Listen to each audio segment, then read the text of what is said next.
Okay, so next film up is After We Collided.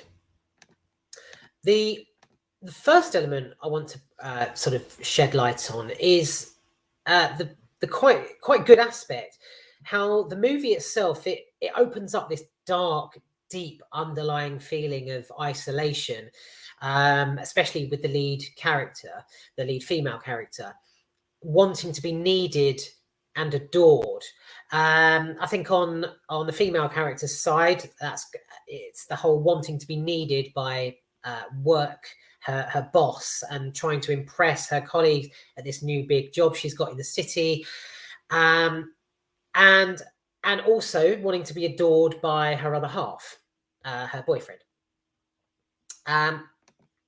All this sort of isolation, it's all happening amongst the bright lights of the city, and it's perhaps the most unnerving, one of the most unnerving emotions ever is being placed amongst this bustling, brilliant, joyful city, but having this feeling of insecurity centered around what's happening to you at the time.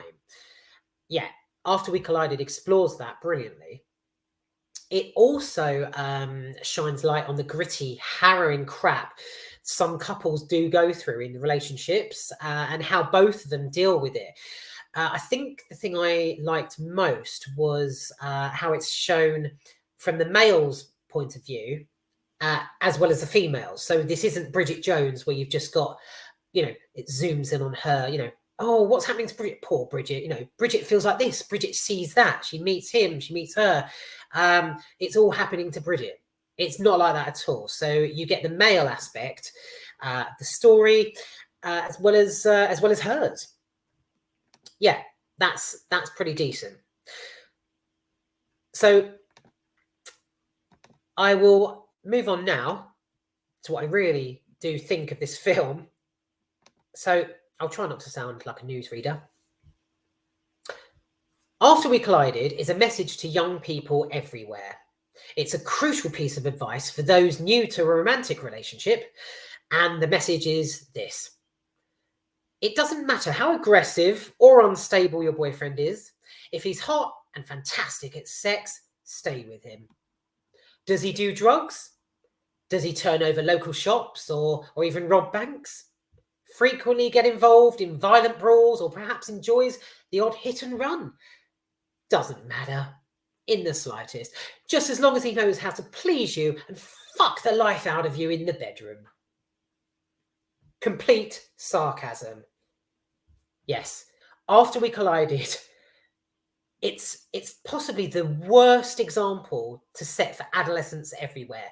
Its moral compass is so fucked that it doesn't even have a dial, as it examines how desperate a young female can be when it comes to being wanted.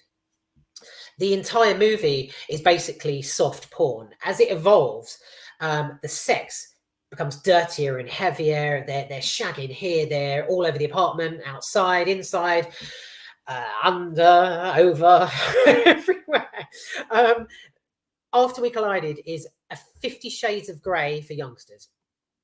The only good element, as I mentioned just now, is the examination of human feeling and how they're, how it's explored and examined. It's just a shame the male character examines every fucking part of her insides at the same time. The constant yearning to be touched, to fuck, all the insecurity and release frequently.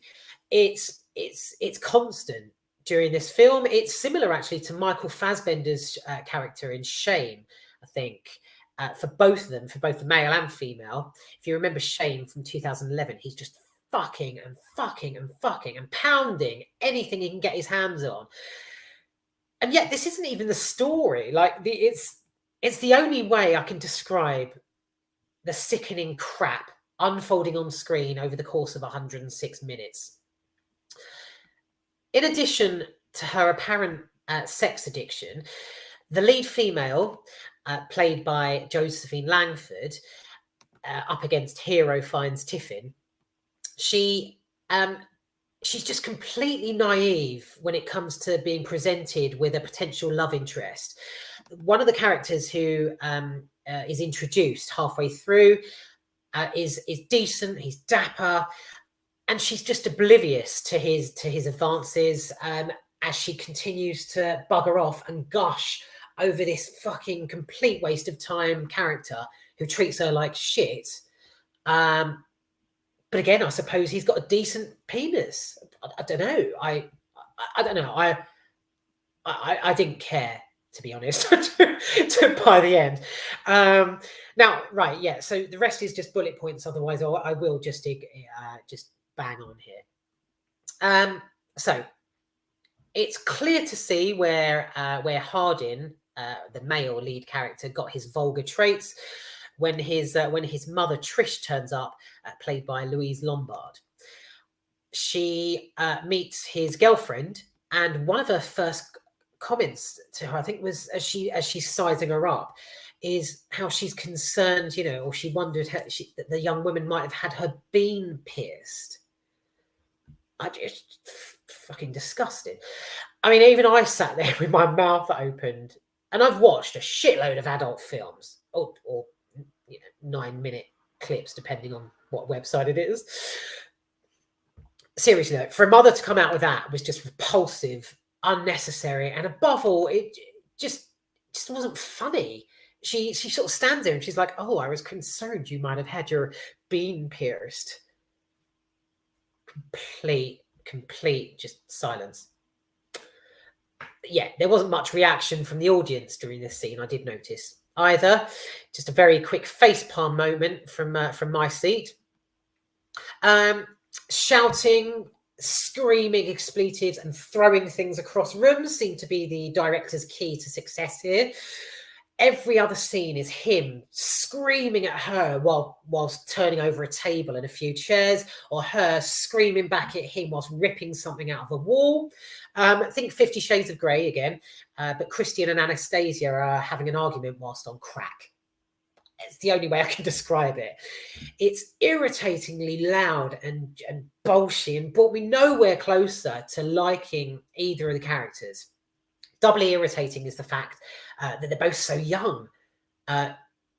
This is clearly one relationship in a very long line that will soon be a distant memory. Do you know what I mean? Why waste all of that energy when you're fucking, literally fucking at sort of 19 years old, 20 years old? When there's going to be plenty more down the line, sweetheart. After We Collided it's a collision of both. It's a collision of both the examination of human emotions and what people can genuinely feel, what people go through, and their journey towards sort of becoming, overcoming their obstacles and getting better. It's a collision of that with just vulgar, just action, just constant fucking pounding. I mean, genuinely, it's just constant. He just hammers and hammers at her. Even when one of them has a shower halfway through the film, the other one jumps in and just fucking goes at him, and it's just, God, Jesus. After We Collided is a collision of obstacles you overcome in domestic relationships and sheer crudity and vulgarity. I don't care that it's based on a novel from 2014.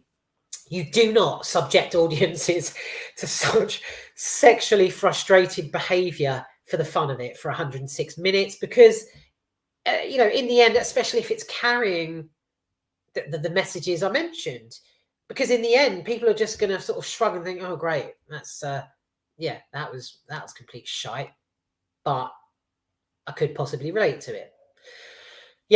Right. So, Tessa and Hardin, the lead characters, are so sleazy and emotionally unhinged. It's genuinely irritating to watch. And what this movie was genuinely missing was just a respectable parent figure to give them both the fucking slap or a real hard punch in the face and tell them to stop being so bloody stupid. This movie is like Romeo and Juliet, except there's no tragedy or pain experienced by either character that doesn't come from their own doing. It's as though they create a deep anguish solely by themselves, just for the fun of reaching the highest level of melodrama. This then, in turn, creates an undercurrent of just immaturity that's just beyond unbearable. So, yeah.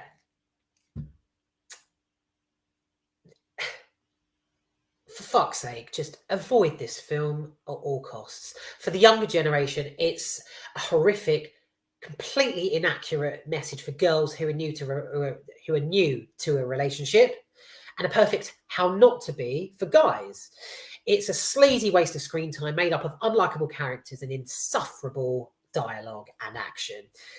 Yeah, like I say, it's, although it tries to be slick and appealing to younger viewers, it's honestly, it just comes across as though someone accidentally recorded over a bad film with a porno. Back in the day, when you would record over a VHS, someone's taped a porno over the top of it. Yeah. So on a parting note, wow, how much sexual intercourse is involved. I mean, yeah, I have to hand it to them. Josephine Langford and hero Fiennes Tiffin, they must have had a time filming, because yeah, he goes at her like the fucking clappers, and it is constant. So yeah, if you're a fan of those sorts of films, knock yourself out. But I genuinely wouldn't give this the time of day again. It's honestly eyes wide shut, fanny wide open. Yeah, not for me.